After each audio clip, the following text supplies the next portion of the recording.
What's up, my lovelies, and welcome back to my channel. So if you're a man or you're a woman or you just love African food and you're always like in the in your head about making African jollof, but you don't know how to come about it, so I tried the Panzani spaghetti sauce and it came out amazing. So I said I'm going to share the recipe with you guys. For my chicken, I love using this herbs of Provence. Then I will just add some amount of paprika, olive oil, and then I'll add some ginger powder, and then I'm going to give all of that a very good mix, and then I'm going to like steam my chicken. And then after steaming my chicken, then I'm going to give them a very good fry, and then I'm going to make my stew for my jollof. I'm a Sierra Leonean, and when we make jollof, we make stew that goes with the jollof. We don't eat the empty jollof like that. No, we like eating our jollof with some amount of stew. So if you are new to my channel and you are like coming about my channel and you see so many videos, I talk sometimes, I cook sometimes, this is my channel. I love cooking, sharing recipes, and I also love to talk and give my 1 or 2 cents about things that are happening around the world, even things that are not happening in my country of origin, in my country of residence currently.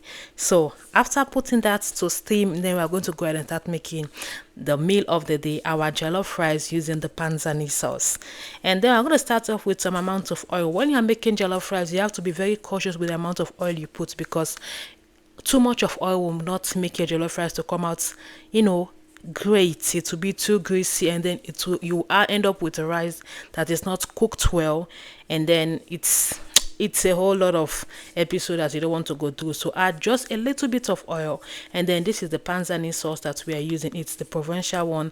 I got this from Lidl. If you're in France, you can get it from Lidl, or you can get it from any other store, but I got this one from Lidl. It's comprises of tomatoes, it has some herbs, and it also has some carrots and some onions, and it's really great. I just put that inside the pot and just pour it all in, and then I'm going to add in, of course, my African cubes. I'm going to add in my Star Maggi chicken cubes and my jumbo beef stock. It's different from the regular beef stock. This one is different. You can get it from any African store all over the world. If you're in France, African stores, they're all over the place. You can get it from anywhere. So after I put that into the pot, we are going to go ahead and then just smash in our Maggi cubes. Sometimes you may see some people cooking like the African way. They'll just put the cube inside it, allow it to like dissolve. That is also fine. If you can later check up and see that it's properly dissolved, then that is fine. But for me, I love smashing it inside before, just instead of just dumping it inside of it. So aside from cooking, aside from talking, I also love reading. So I have on my other channel, Books with Mariama, which is dedicated to me reading books that I've already read, or I'll be starting reading the new books and sharing my thoughts and opinions about that book with you guys. So you can also check out our channel. It's also linked in the comment section of this video. So after that, we are going to add in, of course, some amount of salt to taste. I know all this seasoning, all these cubes and everything, but I just love having that natural taste with anything I cook. I'm going to add a little bit of salt, and I'm going to give that a very good mix, and then we're going to go ahead and cover this up and allow the tomato sauce to like come to a very thick consistency, and that will know that our sauce is ready to receive our rice. Then for the rice, with this tomato sauce, it's like 250 grams, and then I'll be using 3.5 cups of rice. I do measurement this time around. I don't normally measure my food. I'm not that good with measurements. I just cook with my heart content.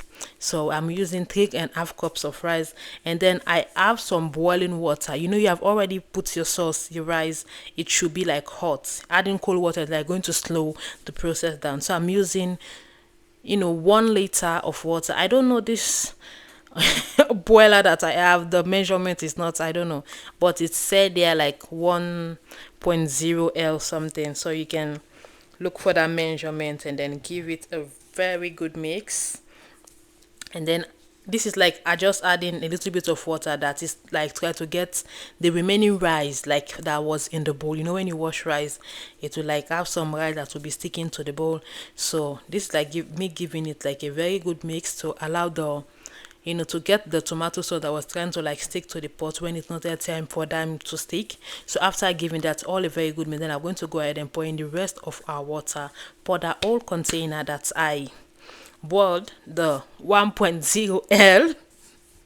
That is what the measurement tells me. Then I'm going to give it also a very good mix.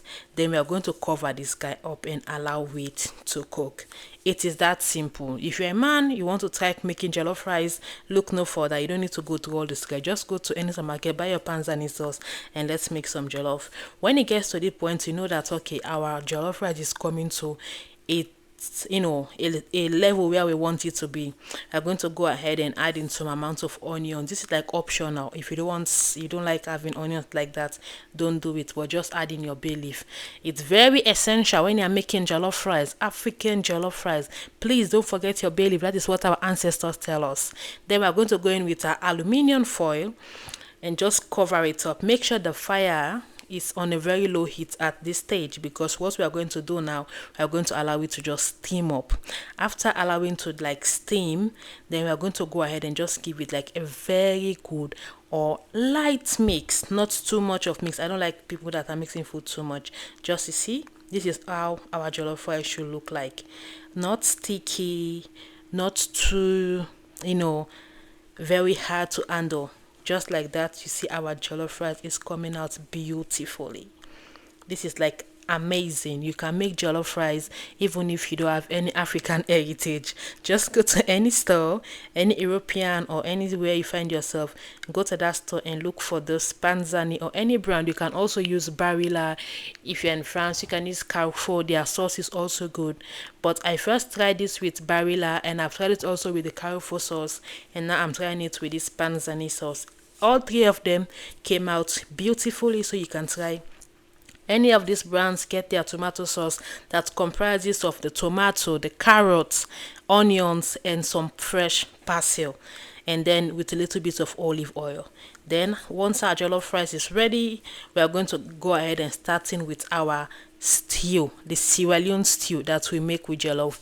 If you're Sierra Leonean, when you're making stew or when you're making fried soup or when you're making gravy, just know you use lots of onions. That over there is my chicken stock that I use when I was steaming my chicken.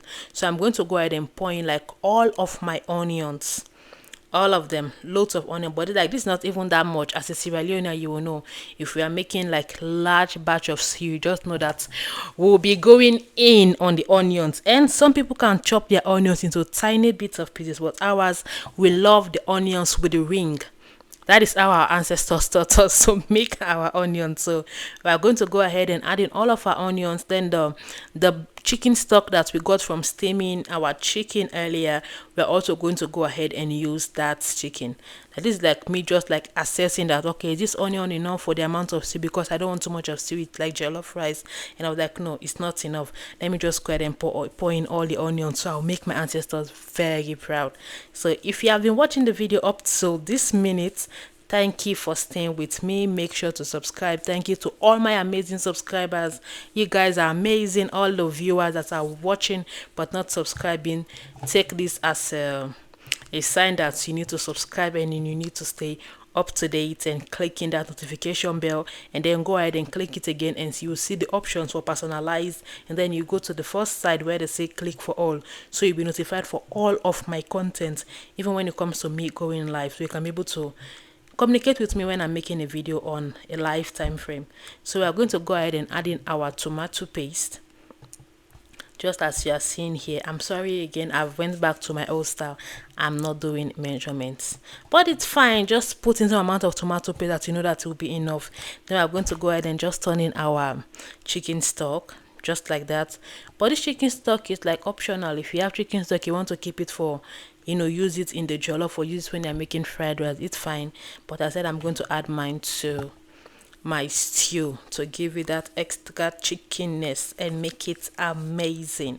So I'm going to give that a very good mix. It's like where I'm like, really, I don't like it that much when it comes to like making sure the tomato paste is nicely mixed with the onions. It's just like if you are making groundnut soup or peanut butter soup, no one wants to be eating that boiled or bulky groundnut paste. It does not taste too good. So my fear of always making sure that my tomato is nicely mixed into the onions, it's where I normally have lots of works to do, but I'm doing it because I don't want to taste something that I don't want to taste. So I'm going to make sure we mix this tomato paste and make sure it is nicely combined into the onions, giving it that perfect unique color that I am looking for. Maybe you're not looking for it, but that's just how you should do it. Do it that way. Anyways, after giving that a very good mix, I'll be adding also my, of course, my chicken cubes or my seasoning cubes. I'll be using one jumbo and one star Maggi cube, and then we're just going to see how we are going to go and adding some amount of seasoning powder, not too much. In Sierra Leone, we don't use too much of seasoning when we are cooking. No, it's not accepted there, but it's normal people to use like black powder paper that you just saw right now. And then we'll be going ahead also with a little amount of white powder paper, just like you see right now. And then there is that. Look how beautiful it's looking right now. And then of course we are going to add in our paprika. If you love something that is spicy, in Sierra Leone we call it cayenne pepper, you can go and throw that in, or you can throw into amount of blended spicy pepper that you already had. But I'm not cooking lots of spice because I have kids and no one wants their kids to be eating something spicy. They don't even like it. I don't know why, what is wrong with them, but that is just that. So we are going to go ahead and just squeeze in our Maggi cubes, and that of course is the white thing that you see drop in there. That's amount of salt that we are adding in. We need salt. We need salt. We need to get that unique taste of the salt just coming in and making sure that it's getting acquainted with the rest of the ingredients. And then after adding our salt, we are going to go ahead of course and just squeeze in our Maggi cubes together. You can squeeze them together. It does not mean that you have to squeeze in the jumbo first and the and the chicken cube last. If you want to do it that way, fine, or you can squeeze them in together. Just do what you want. It's your kitchen. One thing about cooking that I love, when you cook from your heart and you know like you are invested, you cook with so much happiness and love. That is this extra seasoning that you need. Your mood and your countenance, it goes a long way with your cooking. So make sure you're cooking in a happy mood. I know it's very difficult to see people cooking in a very happy and cheerful mood, but trust me, if you're cooking for someone that you really love, example, just think about, I'm cooking and my kids are going to enjoy this meal, then you're going to have an amazing meal waiting for you and your kids. So after giving that a very good mix, I'm going to cover it up and allow the onions to cook, because no one wants to be eating crunchy onions. We don't want that here. You see how the onions have like disappeared and decreased in size, and the oil is like making it apparent, because onions have some amount of water in them, so the water is also dissolving from the onions, and this is what we are looking for. After that, we are going to add in our fried chicken. Remember the chicken that we seasoned in the beginning? Yeah, we seasoned them very well, steamed it, and then give them a very good fry. And now we are going to take those chicken and put some of it, not all, some of it into this stew. They give them a very good mix, and the remaining chicken you can cook it in something else, or you can just keep it in the freezer for once you are ready, or you can just use it to chew on them or have it some chip, anyhow you want it. But we are going to put some amount into this stew and then give it a very good mix. Some people will say, why don't you have the chicken like not in the stew, just beside the rice? No, I'm a Sierra Leonean. We put the chicken or the meat or the fish inside of the stew, or the potato leaf or the cassava leaf or the green or the lamb or the okra, whatever sauce you are cooking, it should be incorporated. You should be eating that chicken, that meat, that fish, and be feeling the sauce that you are eating it with the rice with. Oh my god, it's amazing. I love food.